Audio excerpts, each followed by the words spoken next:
matinale de ce vendredi. On parle culture avec Imelda Bada. Bonjour. Bonjour Kader. Merci d'être là ce matin. Vous nous venez droit de Paris. Merci également de tout le temps intervenir dans notre rubrique à l'écoute de la diaspora. Merci pour tout ce que vous faites pour la réussite de cette rubrique-là. Soyez en remerciés, je dirais même soyez en bénis.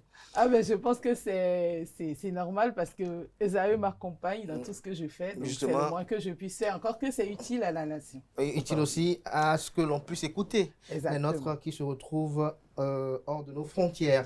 Vous êtes la promotrice du Festival international Zogben qui a sa 5e édition. Alors dites-nous, cette 5e édition, quelles en sont les innovations? Ah, je vous remercie parce que le Zogben grandit malgré tout, surtout malgré le manque de sous. Le manque de moyens, de soutien, c'est ça? De pétrole. De pétrole. Dans le Zogben. Ah bon? Donc, on essaye quand même d'allumer la mèche. Donc, pour la 5e édition, nous avons la ville de Parakou qui nous accueille et la mairie très tôt s'est révélée intéressée par le projet.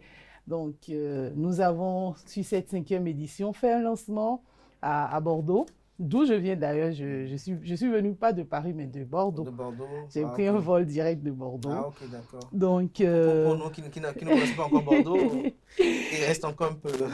On dit juste Bordeaux sur les bouteilles de vin. Exactement, exactement. Oui, allez-y.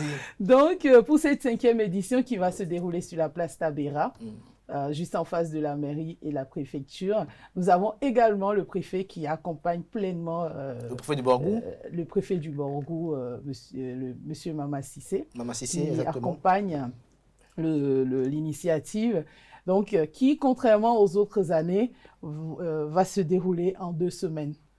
En 2 semaines, wow. Sur 2 semaines avec les 3 jours phares. Parce que normalement, c'est 3 jours.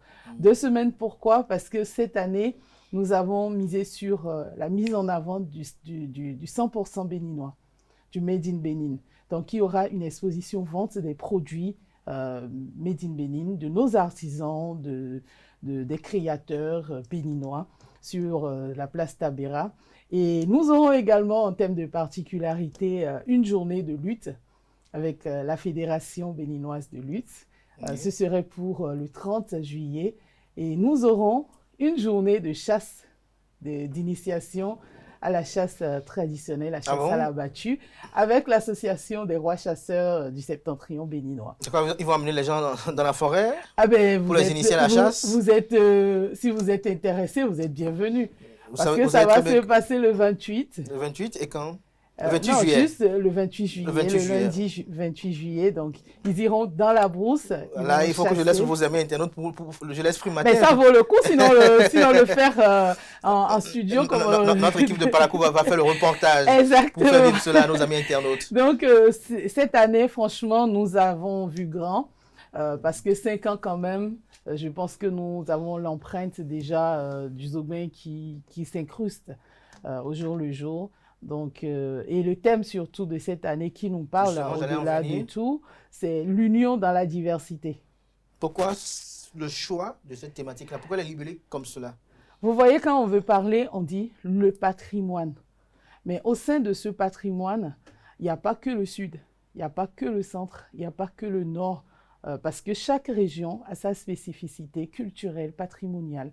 Mais c'est l'ensemble qui fait c'est le un là que nous voulons mettre en avant et montrer qu'au-delà de tout ce qu'on a comme spécificité, nous avons tout intérêt à parler la même langue. Malgré nos différents dialectes, nous devons parler la même langue pour faire évoluer le Bénin. Pour faire évoluer le Bénin. Vous êtes à la 5e édition, vous avez eu des difficultés au niveau de la première, de la deuxième, de la troisième, de la 4e. Aujourd'hui, 5 ans dans la vie d'une organisation, c'est pas facile quand même. Aujourd'hui, quels sont vos défis? Quels sont les défis qui s'imposent à vous? Quels sont les défis qui doivent être relevés au cours de cette 5e édition-là? Je pense que le Festival international Zogben est né en même temps qu'un certain nombre de réformes. Et quand on met en place des réformes, il faut soumettre ces réformes à des difficultés. Donc, j'estime que nous avons vécu ces difficultés-là et nous espérons, parce que c'est vrai que ça fait quelques mois ou déjà une année que le fonds d'aide de développement à la culture a été mis en place au niveau de la DAC, mais le fonctionnement n'est pas encore ça. C'est parce que vous souhaitez. Pas ce que je souhaite forcément, mais ils y vont step by step. Donc, ils ont privilégié des appels à projets sur le territoire national. Et nous, au fait, c'est vrai qu'on est ici, mais on est surtout là-bas. Donc, nous sommes un pont entre le Bénin et l'extérieur. Ce qui fait que nous ne rentrons pas complètement dans la case qui avait été mise en place, malheureusement. Donc, on espère que les fois à venir, il y aura plus d'ouverture parce que la culture, on va le répéter à tue-tête s'il le faut, la culture, financer des projets culturels n'a jamais été un financement à fond perdu. C'est grâce, vous voyez là, à Parakou, il y aura des hôtels qui vont être occupés. Il y aura les vendeuses de tout, nourriture, vêtements, accessoires, tout ce qu'il y a autour, ça va générer. Ça va quand même faire bouger un peu l'économie locale. Exactement. Et c'est ça, au fait, qu'il faut voir. Qui sont vos invités de marque cette année? Est-ce qu'il y a des artistes invités? On sait que vous êtes également en politique. Est-ce que on verra également votre très cher président Jacques Ayadie encore à vos côtés? Exactement. Alors, mais lui, il est le parrain du festival. Il nous soutient depuis le début. Tout à fait.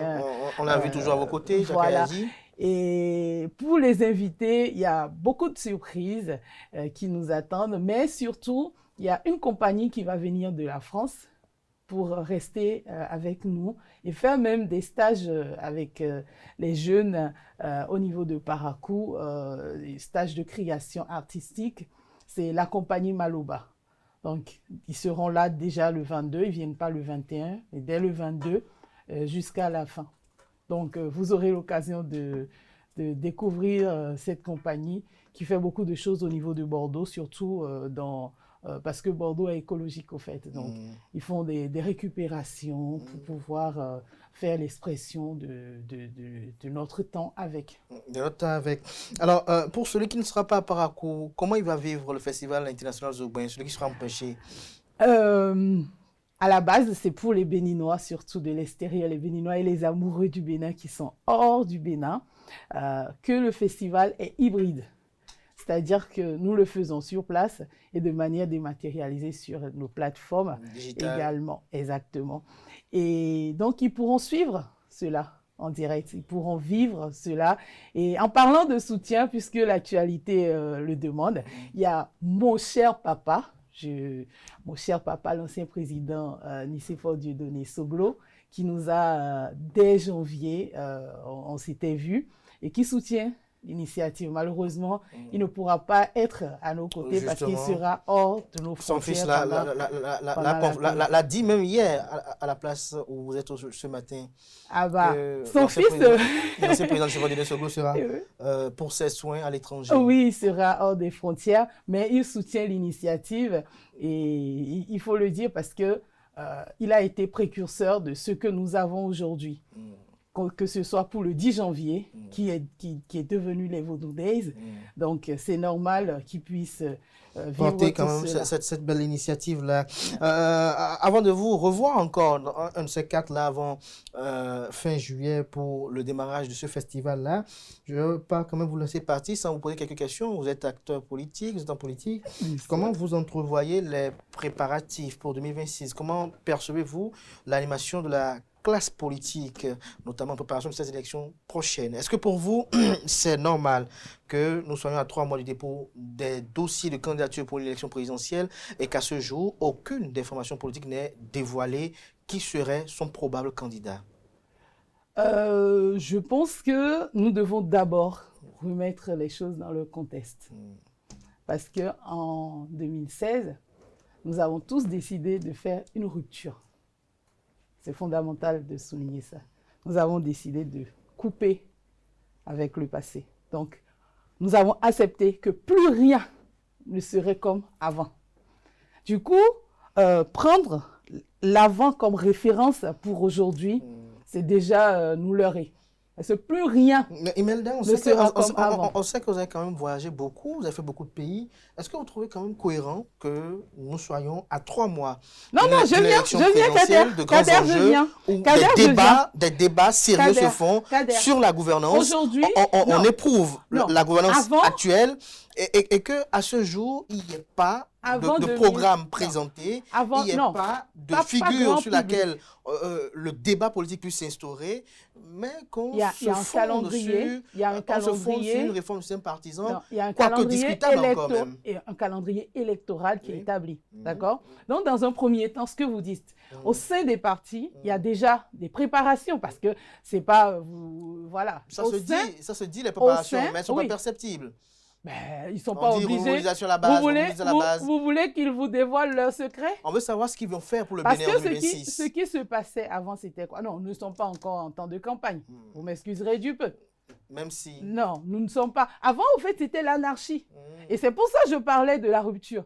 Nous avons rompu avec ça. Aujourd'hui, la plupart de ces politiques sont des cadres. Ils doivent s'occuper de leur poste. Et au moment donné, s'il faut prendre des congés pour aller faire campagne, eh bien, ils iront le faire. Et pour l'heure, on ne va pas laisser le développement du pays pour aller se pavaner, traîner. Pour vous, c'est le parce que- développement. Pour d'autres, ce n'est pas le développement. Patrice Talon a des Ah bon? opposants qui estiment Non, que rien n'est fait. non, qui non, estiment- non, je pense que ce n'est pas parler. Il faut dire, je constate le développement. C'est un constat. Parce que ceux qui parlent, ils parlent parce que quoi? Ils sont aigris, c'est ça? Ils sont... Je pense que ça va au-delà de l'aigreur. Parce que l'aigreur, ça vient, c'est pas des remontées acides. Mais eux, ce qu'ils ont, c'est pas des remontées. C'est la descente, c'est le sens inverse. Donc c'est grave, au fait. C'est grave parce que le constat, vous ramenez un étranger au Bénin. Moi, j'ai déjà fait l'expérience. Il y a plusieurs personnes qui sont venues. Je les accompagne même pas. Je les envoie. Vous savez, quand tu envoies quelqu'un, c'est que tu as confiance en ce qui se passe sur le terrain, qui constate, qui voit. Parce que il faut le souligner, hein. Ce qui se réalise aujourd'hui, c'était le rêve d'hier. Ce rêve du Bénin d'aujourd'hui, le Bénin ne s'est pas recréé, le Bénin s'est révélé. C'est-à-dire que ce qui était enfoui au fond du Bénin, c'est-à-dire le rêve inavouable de tous ceux qui sont passés par où le président Patrice Talon est aujourd'hui, s'est concrétisé. Et beaucoup plus, C'est indéniable. je viens, Kader. Il y a des acquis, on ne refuse Kader, pas. Kader, Mais- j'y viens, mais on j'y viens, s'interroge, j'y oui. viens, parce que Oui. il faut le faire. Vous voyez, en 90, quand il y a eu la conférence nationale, on avait décidé quoi? Pas seulement de changer le nom de notre pays, mais de faire un renouveau. Un renouveau, c'est-à-dire renaître à nouveau.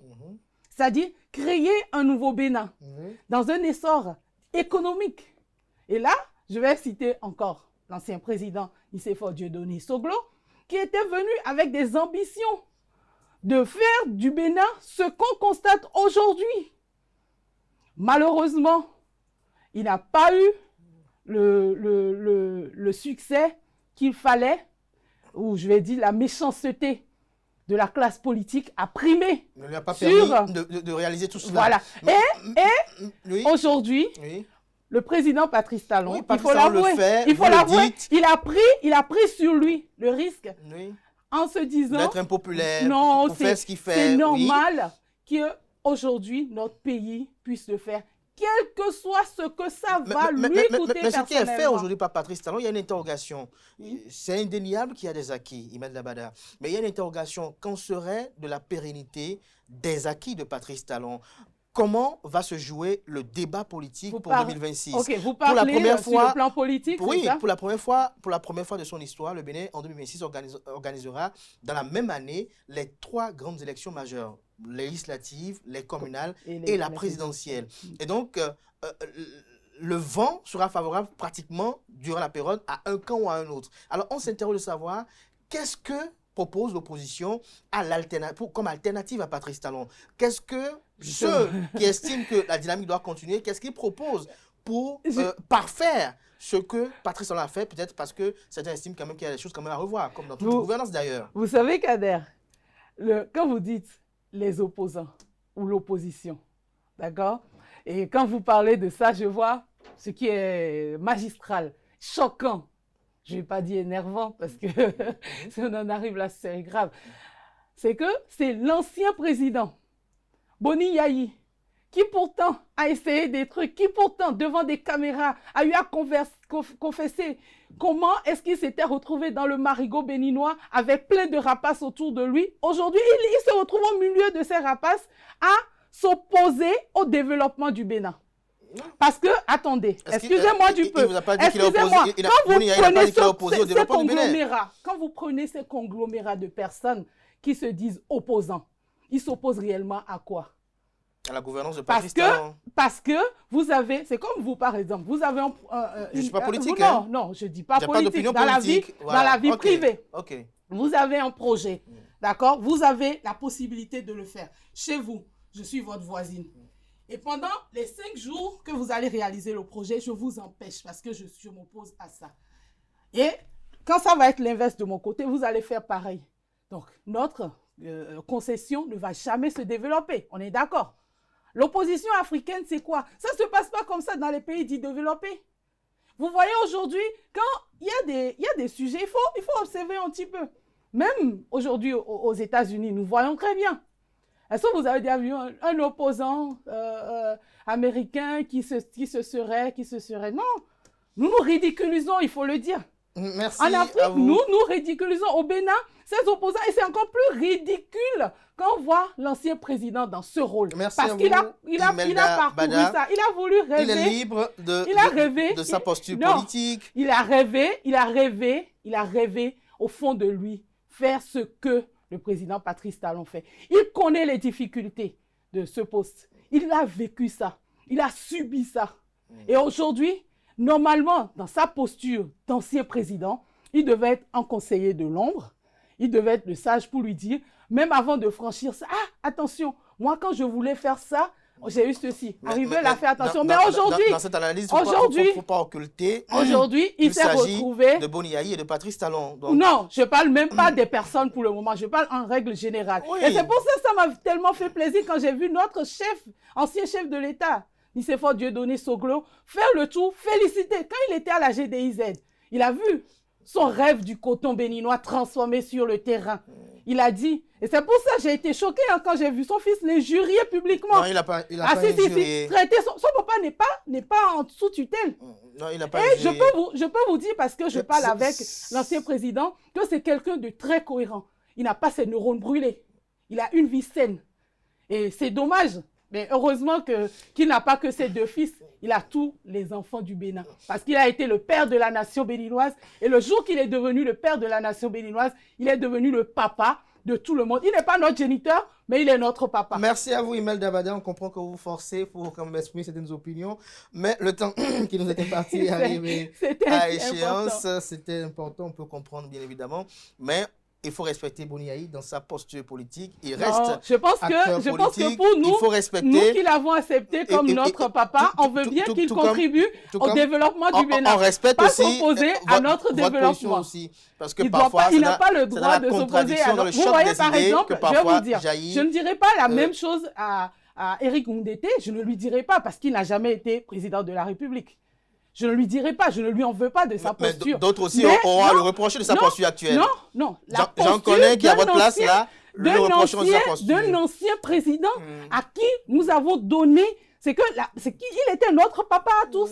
Merci. Mais là, il nous tourne dos, il nous a tourné dos. On peut parler. Quelles sont vos espérances pour 2026, Imelda Bada, pour conclure? Naturellement, la continuité de l'élan. On ne serait pas surpris. On n'aurait pas fait 10 ans de sacrifice pour retomber en arrière.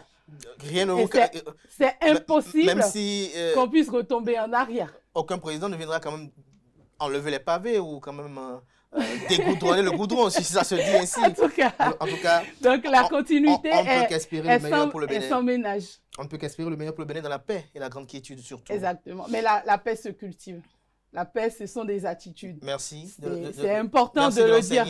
Surtout quand on a été un grand patron du Bénin. La paix n'est pas un vain mot, c'est un comportement, dirait l'autre. Merci à vous, Imelda Bada, pour ce moment d'échange. Merci, Kader. Merci aussi d'avoir opiné habilement sur le président de CFOR de Denis Soglo. Ah, mon papa chéri. Merci à vous, chers amis internautes. C'était Imelda Bada pour le festival Zogben qui est à sa 5e édition qui se déroulera à Parakou.